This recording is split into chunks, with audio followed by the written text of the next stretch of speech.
today I thought it would be kind of fun. We're all coming off the holidays, and the few people I've talked to, and I've asked, "Oh, you're with your family, how was it?" And they're like, "Yeah," and I was like, "I know what that means." And so I know sometimes being around family can be extremely exhausting. We love them, but I don't know what it is about the holidays, but it can sometimes bring about a lot of emotional things that can really be taxing on everyone. And I do believe that there are areas within, let's say, organizational development, I should find a better word to use than that. But essentially the dynamics of how we interact with those people we love, can be made better or better understood so that it doesn't drain us as much. And definitely we have some ways to really help with that. And so I'll leave you with one of my favorite things I love to give as a tip when you're interacting with people. And this is in general, you can use it anywhere, test it out, let me know.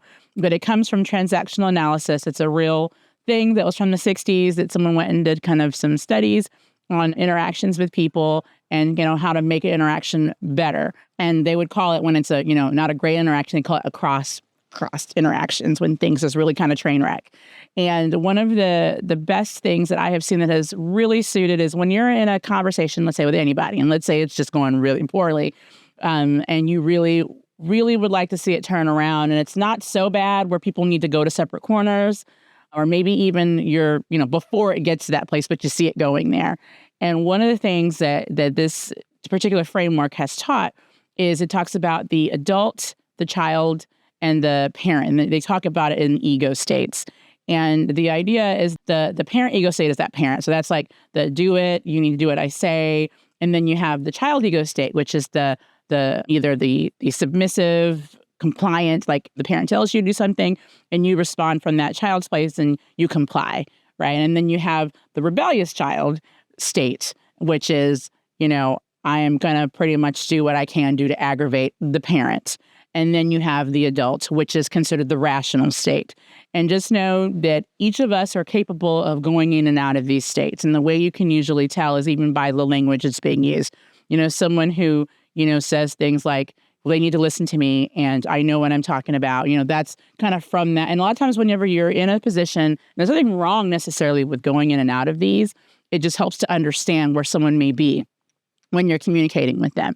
But the idea is that even ourselves or the person we're talking to, inviting everyone, including yourself, to that adult rational place.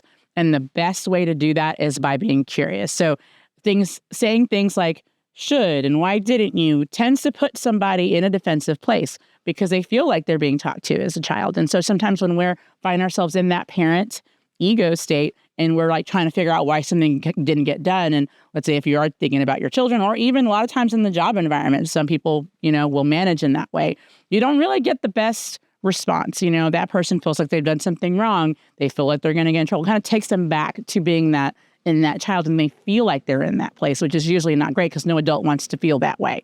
And so just give an example of it in a work environment. So let's say, two different things. A boss comes to their talent or the person that they work with and, this something that's not done on time and then say, why wasn't this done on time? Well, that person's going to probably feel pretty defensive and they might not, react in a negative way, but internally, maybe they've done something wrong and they need to kind of make it right. Another way that could go is say this person didn't get anything, didn't done on time, and this person goes and to talk with them and they just say, hey, I was wondering how are things going with such and such project? Is there anything I can help with that?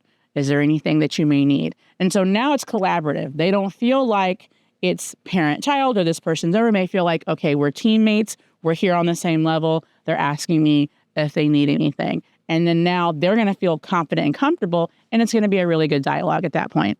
You can use this with your children as well, like in an environment. Let's say your child didn't clean their room, and you're like, why didn't you clean your room? What's wrong with you? It's very easy to do that when it's your child because because that's the natural state of things. But try this. Let's say your child didn't do something they were supposed to do, and you go in there, and you're like, hey, what's going on with your room? And they can tell you, like, oh, is there something going on, or what's happening? Is there something that may help you to get to this?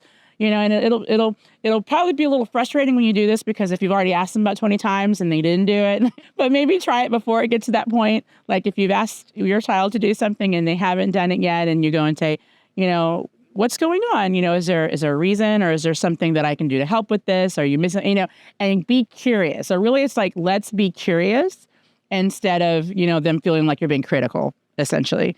And when you do that, it's really neat to see the dynamic, because then, and I've found this as well as a parent, it's easy to go into the mode of like, I just need to do these things because I have other things going on.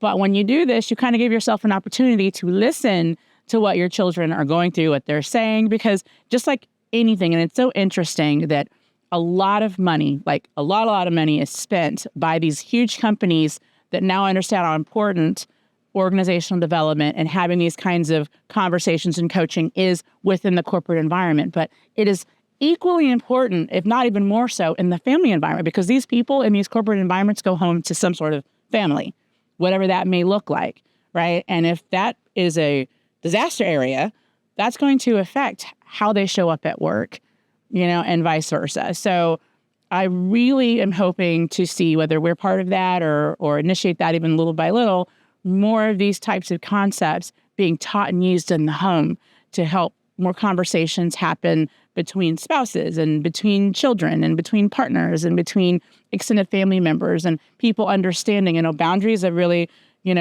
big word these days, right? Understanding how to set healthy and appropriate boundaries, and realizing, when you may need to, take a step back or mention, some certain things. And it takes practice doing these things, but super excited to explore that here on our various channels, hoping to just leave you with something that would be helpful today as you're, coming off of the holidays. A lot of people love holidays and it stresses them out at the same time. I would love it that this time next year, those of you who are interacting with us come out of the holidays and actually feel empowered and ready for the next year. So blessings to you at the start of this year. I pray it is amazingly fruitful and beautiful and filled with health and loveliness.